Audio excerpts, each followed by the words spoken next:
Jadi gimana temanya? Ya itu maksudnya kan kita harus mempersiapkan, misalnya kalau kayak pemateri kan mungkin Udah pas. cukup satu atau dua orang yang Oh gitu. punya kapabilitas yang memang lah kita kasih tor aja. Ini kan kita buat tor nih, Ya. trunk of reference atau kerangka kegiatan kita kan. Inilah dia kan, kita harus punya latar belakang, filosofi, apa yang kita mau nyambut. Ini kan tahun jubileum, artinya dibukanya gerbang Basilika Santo Petrus. 25 tahun sekali itu. Ini kan ada keselamatan, ada pengampunan di sini. Terus dengan ada tahun jubileum ini kan, kita tuh mau apa dengan Natal tahun ini yang agak spesial. Tanggal 29 itu kan dibuka gerbang Vatikan Basilika Santo Petrus. Basilika Santo Petrus tuh. Yang hanya dibuka 25 tahun ya. Dibuka 25 tahun sekali. Ini kan sesuatu yang rahmat lah. Kita kan nggak tahu 25 tahun lagi kita ada nggak di sini nih. Kalau aku sih pensiun sisa 16 tahun lagi gitu kan. Kalau aku jadi dosen bisa sampai 25 tahun. Tapi kalau ke 58 pensiun kan, jadi sisa 16 tahun lagi. Baik, terima kasih Pak Andre. Mungkin Pak Ipo kali. Karena kita menemukan revitalisasi itu sebenarnya sejalan, cuman hanya temanya. Terima kasih. Soal tema ini kan biasanya ya memang apalagi seminar itu memang diharapkan ada paling tidak ada rumusan-rumusan. Itu tujuannya jelas betul dalam kita bisa merumuskan ini dengan mengcover ide yang disampaikan tadi sebagai contoh ya. Kita terpikir ketika menyerahkan nanti tertor yang bikin tol harus kita lengkapi biar kita bisa ini tujuannya kita lihat. Ini kan bahasa Pak dalam itu apa yang diharapkan dari seminar ini kan kita diharapkan di seminar ini misalnya kalau kita lihat dari orang-orang kita sebut tadi misalnya kita gereja, pemerintah dan kelompok intelektual itu bisa memberikan respon atau bisa bertindak responsif terhadap fenomena-fenomena terbaru yang sangat terpengaruh. Kan gitu jadi kalau tujuannya satu itu, pastor bicara tentang apa fenomena baru, dia bisa bicara kayak tapi dari sudut pandang gereja. Kalau dia lihat fenomena ini kayak hal yang harus direspon dulu. Nah pemerintah juga bisa merespon hal apa? Mungkin selain IKN ada hal-hal baru dari pemerintah. Ya. Nah kelompok intelektual termasuk tokoh-tokoh dan pemuda juga bicara. Jadi tujuannya kita bisa masuk ke dalam satu kalimat itu. Ya.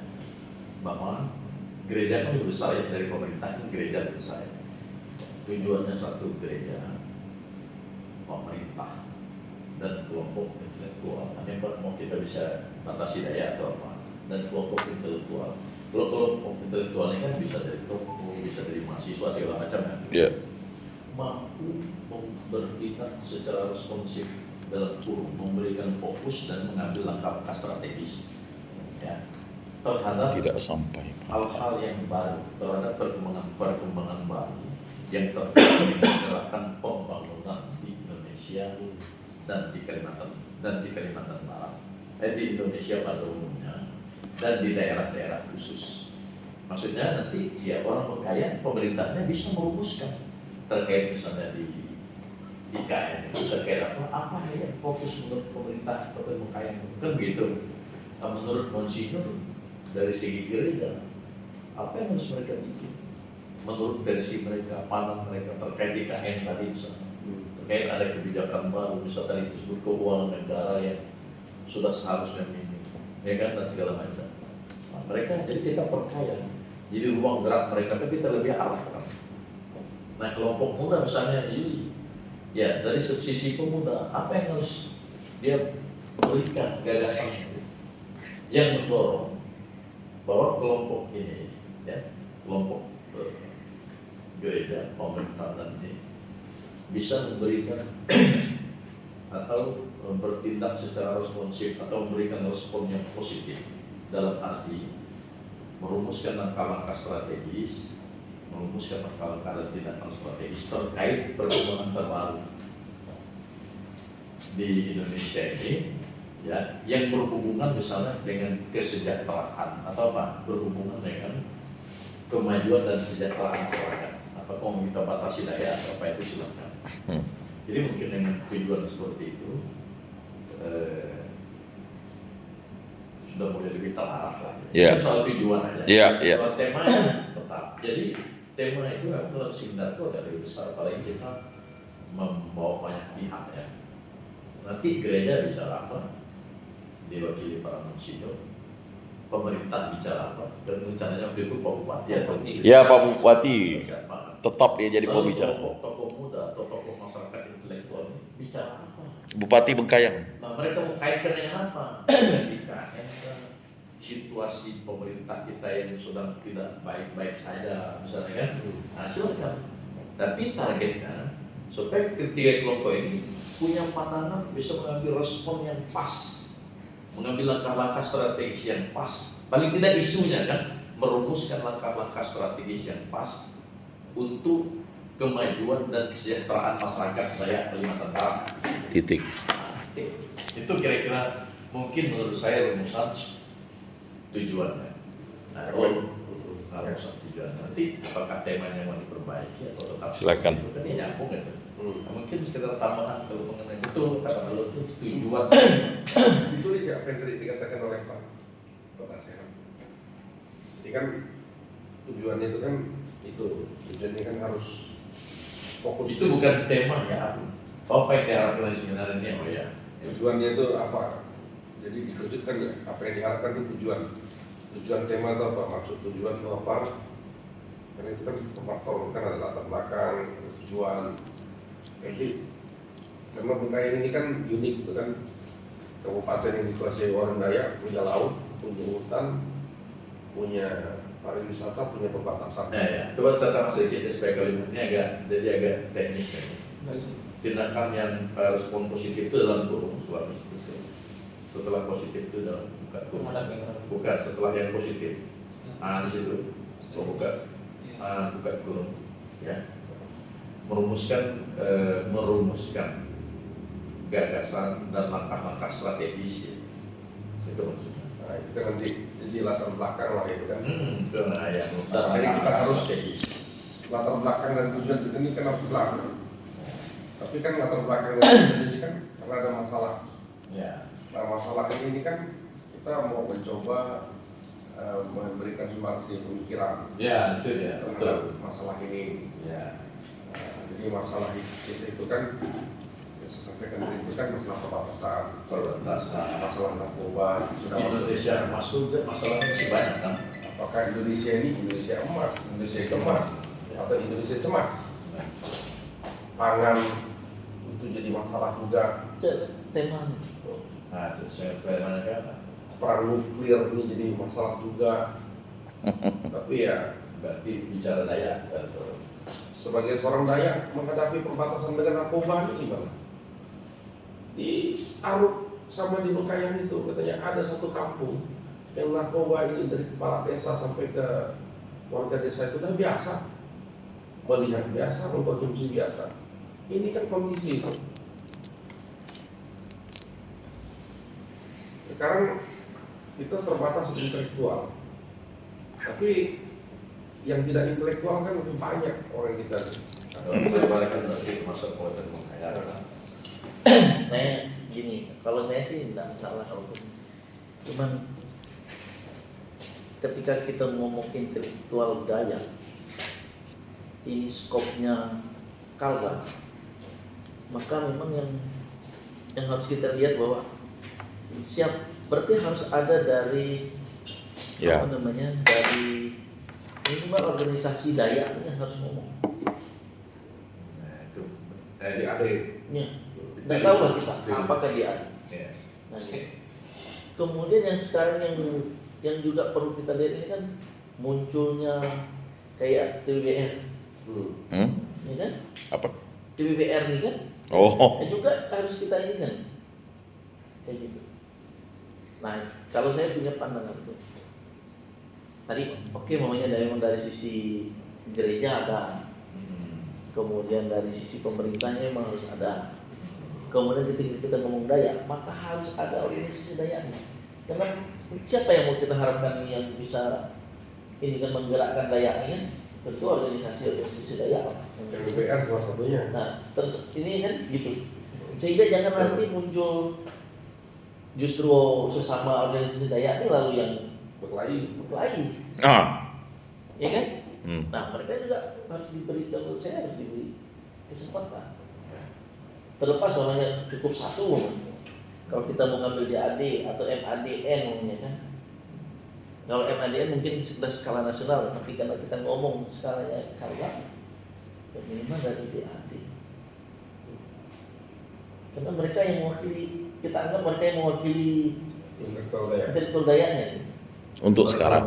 Ya, untuk ormas Dayaknya gitu. Untuk ormas, bukan mewakili intelek. Nanti ketika dia ngomong di seminar ini secara organisasi nanti bagaimana mereka itu tadi menjaga eksistensi Dayak, ya kan? Bagaimana peran Dayak sekarang orang menggaung-gaungkan tak ada satupun menteri dari Dayak kan? Berarti bodoh orang Dayak. Nah gitu. Nah itu yang menurut saya harus salah satu sehingga nanti mereka kita arahkan untuk bagaimana mempertahankan eksistensi Dayak dan kehadiran Dayak dalam pemerintah. Apakah kita harus merubah filosofi kita kan? Dan refleksi jadi Kalau saya itu ya. Kalau saya pikir sih betul. Jadi begini, memang kalau pengertian intelektual Dayak itu dia tidak langsung nyambung ke DAD misalnya ke DAD. Tapi kelompok ormas ini mau tidak mau memang benderanya dia bicara soal Dayak. Lalu saya juga kemarin sih memang selain kalau menyebut dia ini calon peserta kita ini kan kalau udah saya lihat sih tadi ketika coba di cover oleh Eko sudah cukup baik gitu, cukup. Tapi memang dua lembaga ini ada baiknya kita kasih peluang untuk dia berbicara. Saya kira-kira menghargai. Salah satu tugas kita ini kan memang kalau secara teori kita bicara kita ini supaya tokoh intelektual Dayak itu mampu memberikan respon yang positif demi kesejahteraan mereka. Tapi di balik itu sebenarnya tujuan yang lebih bagus sebenarnya kembali membangun kebersamaan, persatuan. Karena itu kalau ada niat untuk dua lembaga ini kasih ruang untuk berbicara, itu juga baik. Walaupun aku pikir malah mereka nanti tidak berani ngomong di tengah para intelektual atau tapi kita beri ruang aja karena selama ini apa yang mereka bikin itu mungkin kontraproduktif ya. Tapi makanya kita kasihkan karena bisa menjadi adil. Intelektualnya ada sekretarisnya tuh Tadi Yusius misalnya yang mampu berbicara atau Pak Kima. Nah di TBBR kita belum tahu. Jadi mau tidak mau saya setuju dengan pendapat Pak Dalon itu. Pembicaraan kalau dua ini ditambah berarti bisa ya, tidak ke arah panel gitu. Ke arah panel tapi dibagi dua gitu. Pertama itu 3 orang sebelum makan siang. Panel kedua itu 3 orang sebelum makan siang. Betul tuh gagasannya. Padahal saya setuju itu tinggal dia gimana? Jangan sampai kita ngomong Dayak, nggak ada dari elemen yang mewakili benderanya itu dia nggak ada gitu. Sebenarnya sih memang rencana kita itu kan kita ini kan yang punya wilayah ini kan Monsinyur Agus. Nah makanya kalau ketika kita audiensi ke beliau dia mau bicara di awal atau di akhir. Nah itu karena lalu kalau untuk mewakili mengapa ada kita masukkan Monsinyur Samuel Otosidin dan Monsinyur Victor. Pikiran kita ini kan proses Natal ini kan yang kudus itu seminarnya itu kan awalnya itu sebagai respon atas bahwa dialog kita dengan kaum klerus itu kan hanya terbatas pada ruang-ruang misa dan ibadat. Padahal dia punya pandangan yang sangat luas mengenai intelektual Dayak itu yang seharusnya. Nah itu Mengapa kita undang Monsinyur Palen? Karena dia sudah menulis buku tentang Quo Vadis IKN itu, ya kan? Kemudian mengapa Pak Bupati Bengkayang itu sebagai ini? Karena mungkin pilot project untuk Bengkayang ini kan memiliki yang namanya wilayah yang sangat strategis, geopolitik dan geografisnya ya. Dia punya, kalau Landa itu tak punya laut. Nah, Bengkayang itu punya laut, punya perbatasan. Lalu ada tokoh muda kita, Dr. Julianus. Dia memiliki yang namanya semacam mampu untuk meradiasi sesuatu, karena memang dia ini tokoh yang sepak terjangnya aktivis lah. Saya seingat saya dulu waktu di kampus. Nah, sedangkan bagaimana mengakomodir para tokoh-tokoh itu tadi 50 VIP tadi itu. Karena dia kalau kita nanti setting dia itu dia panel, makanya format kita ini kalau kita tahu yang tokoh-tokoh yang kita undang itu bisa hadir itu dan memberikan kesempatan untuk hadir, di 50 peserta VIP ini kan dia akan memberikan tinjauan ininya, tinjauan kritis, dan kita memberikan kesempatan dia untuk memberikan ini. Misalnya dari TPBR Yonatan lah ya sekretarisnya ya, saya pikir Yonatan itu bisa mewakili kan. Karena kalau kita undang ya kalau memang Panglima Jilahnya mau hadir ya puji Tuhan begitu ya. Nah, kemudian dari DAT ya misalnya nanti antara Pak Kimha atau Pak Tadius mau hadir ya silakan. Nah di PIV-nya itu maksud saya. Mengapa kita harus ingat bahwa yang mengangkat Citra Dayak ini adalah gereja. Ya gereja ini. Kita ya. Maksudnya itu dia nggak dikasih ruang untuk. Dia kasih ruang nanti, makanya nanti Bukan pemateri. bukan pemateri, tetapi dia dikasih apa yang disampaikan oleh pandangan yang akan disampaikan Monsinyur Agus, Monsinyur Palen atau itu ada respon begitu Pak. Tetapi kalau memang mau sistemnya, itulah tadi kalau panel itu lebih hidup ya kan.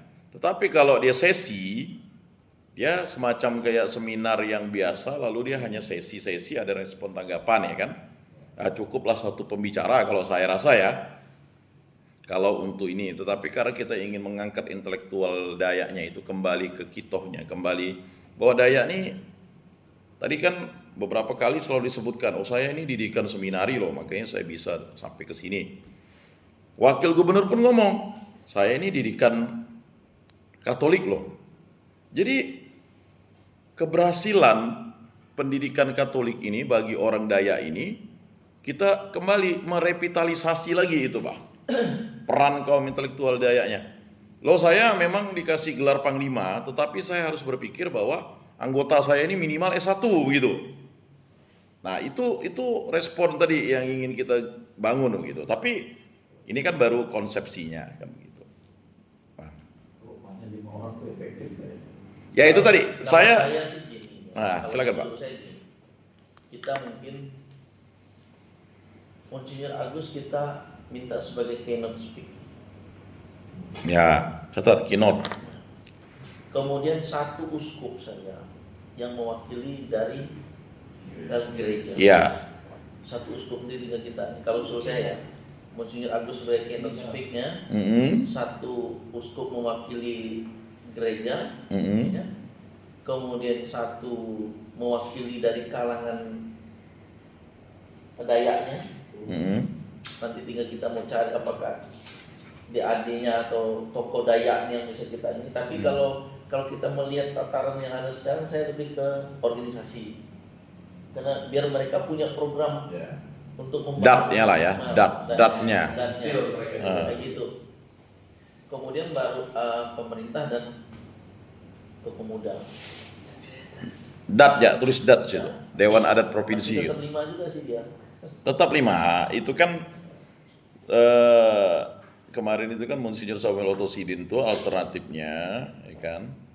Karena kalau Monsinyur Victor ini udah bukan cadangan sih, agak susah ke Banjarmasin sana kan. Nah, jadi memang kemarin itu pembicara tuh 1, 2, 3, 4 lah mungkin maksimal itu. Enggak, itu Dr. Julianus tuh tetap tuh DAD 1. di bawah Bupati Bengkayang tuh. Dan Nah, kalau kita memilih ormas nanti sekarang banyak nih muncul ormas mangkok merah, ormas apalagi tuh yang pasukan hitam apa ya. Dihilangkan ya Monsinyur Palen itu, coret ya. Monsinyur Palen ya. Sepakat. Kalian yang dihilangkan, Victor. Victor yang dihilangkan, Palen tetap.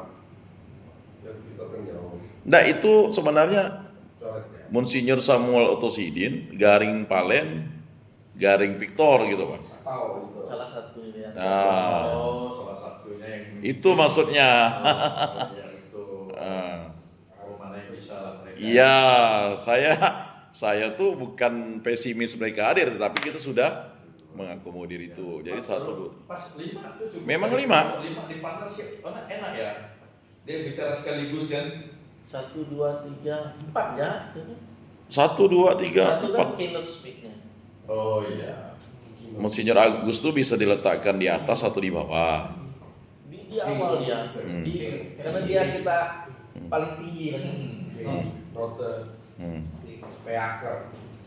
Jadi nanti yang panel itu hanya berempat. Iya. Panel itu. Jadi gimana model nanti? Hmm? Monsinyur ngomong sendiri dulu. Ya.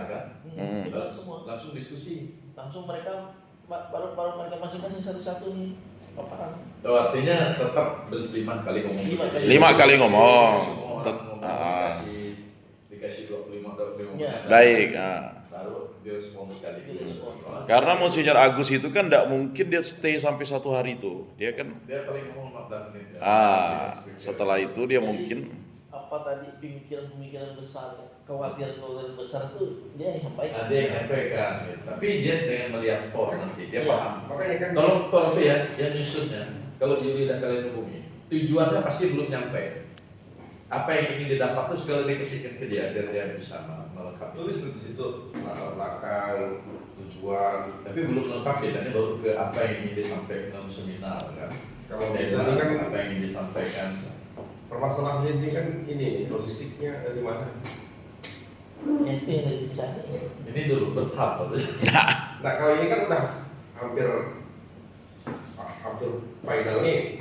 Sekarang kan supaya kita cepatnya logistik. Kalau latar belakang tadi itu kan udah kita disampaikan tadi itu kan udah banyak tuh udah dicepatkan. Ini saya koreksi catatan ini. Misalnya apa yang ingin coba lihat. Bukan apa yang diharapkan dari seminar. Kan tujuannya satu dua itu bukan. Temanya itu kan dihilangkan. Nah, tema 1 itu kan dihilang.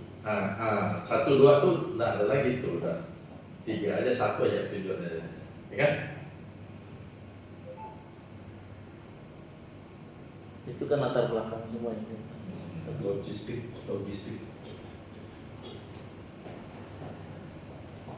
Orang tuh kayak kaya itu siapa? Saya ini Edison. hanya di bawah, yang lain tuh dibuang. Nah, buat seminar di Edison. Itu. Jadi sponsor utamanya ini. Logistik yang paling penting. Kemarin sih, tapi kan kita nggak tahu kan waktu pas Natal di Bekayang itu, di Setakat tuh, Pati Bekayang bilang tahun depan kasih 50 juta nih. Gitu. Nggak usah kita minta kan untuk Natalnya. Sebenarnya Khususnya dengan di Kalimantan Barat, pembangunan terbaru berkaitan dengan Ada nggak orang kayak pembangunan masyarakat Kalimantan Barat gitu. ada nggak orang kita yang mampu sponsor? Masyarakat di Kalimantan Barat. kalau dengan Edison itu Kalau mau dikomakan khususnya masyarakat daerah. dapat banyak sumbangan orang. Hah? Dapat sumbangan banyak orang gitu. Di situ itu kan dihabiskan 100 miliar. Sama orang Dayak yang kita undang yang 45 nih. Miliar. Kita kan nggak mungkin undang non Dayak kan? Ya, nggak. Karena ini Kristen, ini momennya kan Natal, berarti hadir itu pasti terasa Kristen Protestan gitu. Terus dia untuk 5 miliar. Apanya? Apanya? Modal dia untuk gubernur. Dia bilang. Sedangkan dia udah habis 15 miliar untuk DPR RI yang nggak jadi itu. Dia kan Dia ngomong, dia ngomong. dia ngomong nol gitu. Habis 15 miliar untuk DPR RI.